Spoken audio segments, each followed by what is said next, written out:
Welcome to this video about Lake Louise Ski Resort. I spent a couple days skiing Lake Louise when I was in Canada. I had a really good time, so I thought I'd make a video and kind of share my overall thoughts about the resort and all the logistics behind it. If you like skiing and snowboarding content, please consider subscribing. I'm aiming to make lots of vlogs and resort reviews over this coming winter.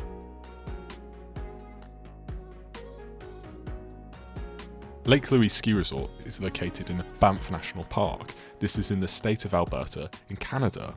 The Lake Louise Ski Resort gets its name after the famous lake, Lake Louise. It also overlooks the lake and the town below it.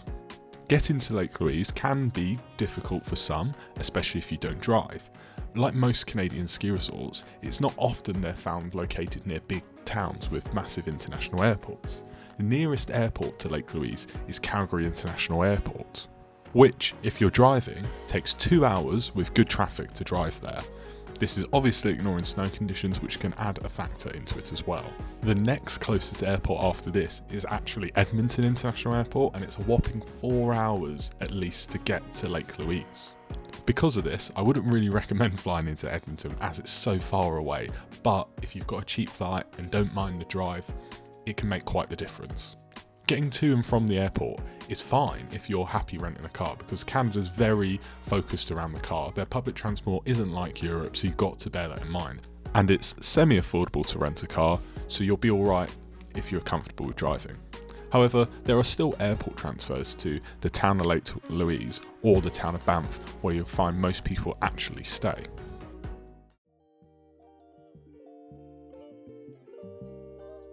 So when visiting Lake Louise Ski Resort, you only have two options really for accommodation locations. First, Lake Louise, and second, Banff. So let's start with Lake Louise. The best thing about staying in Lake Louise is how close it is to the ski resort. It's just a 5 to 10 minute transfer on the bus. The bus normally comes included on your ski pass, so it's really helpful to get to and from the mountain. Also, other benefits of staying in Lake Louise is they have the lake itself there, which in the winter you can often ice skate on, which is a very cool and unique experience. However, there isn't much going on in the town of Lake Louise when you compare it to Banff.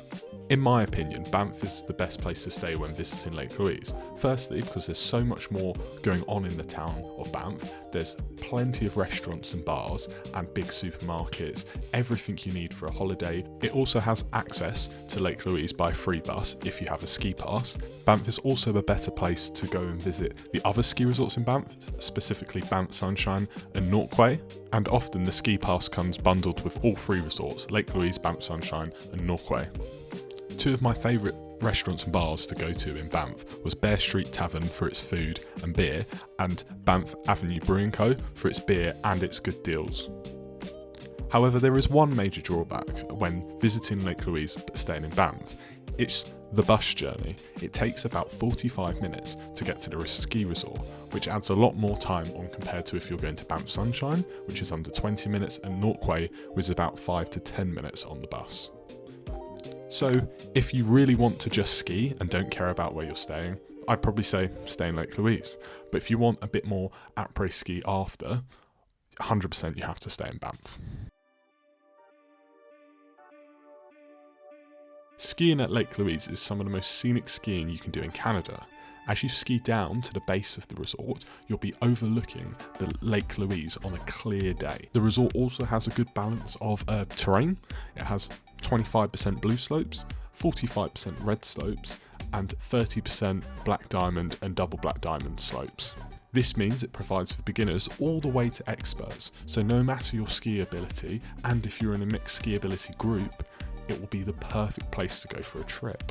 It's smaller than most European resorts with only 139 kilometers of terrain, but for the US and Canada, that's a very large resort.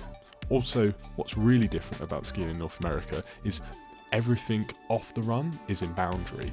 They maintain and patrol everything in the resort's boundary, unlike Europe, where it's normally just the marked piece.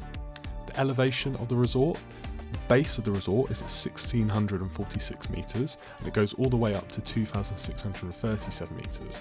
You may think that's lower when you compare it to some of the European resorts, however, it's still quite high up for Canada, and in the winter it can get incredibly cold, so you don't want to be much higher. One thing I've noticed about Lake Louise as well, it can get bitterly cold, especially around February, often to minus 25 degrees Celsius or even colder, and at that point they even consider closing the resort.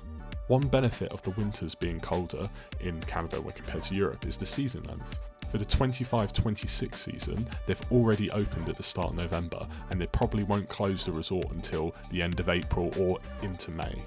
Okay, so for the skiing, let's split it into two areas. The front side. The front side contains most of the beginner to intermediate terrain, from 2,600 all the way down to 1,600. These runs are nice cruisy groomers and plenty of options to dart in the trees and do some tree and glade skiing. Also, on the left of the front side of the resort, there's plenty of options for advanced to expert skiers, with plenty of black diamond and double black diamond bowls and runs. Looking at the back of the resort, you have the back bowls. The back bowls are amazing for advanced skiers. These can be doable for intermediate skiers in good conditions, but I'd always make sure you're skiing with someone who's better than you, or make sure the weather conditions are at least okay. These runs are difficult, but they're really exciting and exhilarating to ski on. Also, there is still lovely runs at the back for beginner to intermediate skiers who don't want to go down all the black runs.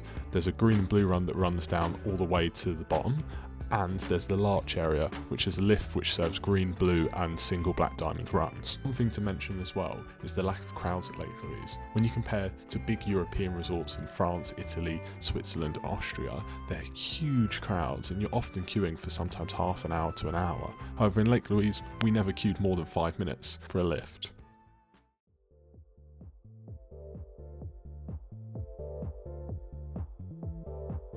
A ski trip in Canada is always going to cost more for a European person. Flights in and between Europe are always cheaper than flying from, say, London to Calgary, where you need to fly for Lake Louise.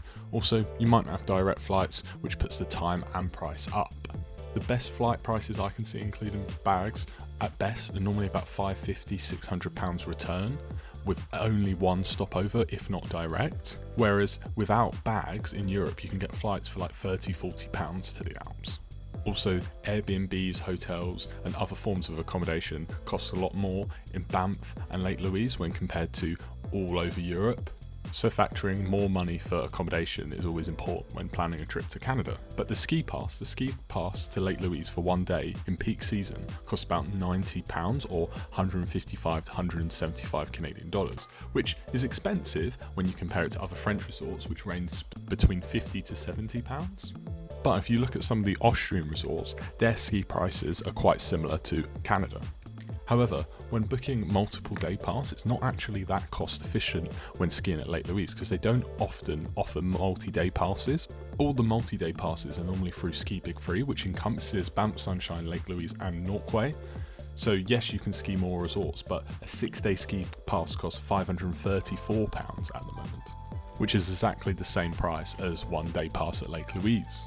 One positive I did find when buying stuff in Canada, or renting stuff I should say, is the ski rental is actually higher quality most of the time compared to some of the European resorts, which is a big plus. But however, that can cost more, but that varies from time of year, where you rent it from.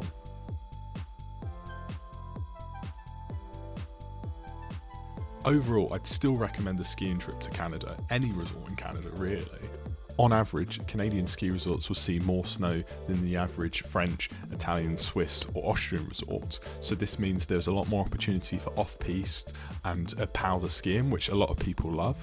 However, if you're more of a piste skier or love the typical European après, you're not going to quite find that in Canada. Thanks for watching the video. I really hope you enjoyed it. Please let me know your thoughts down in the comments. I'd always love to hear what people have to say. Also, please consider subscribing because I'm planning to get Banff Sunshine Resort video out very, very soon.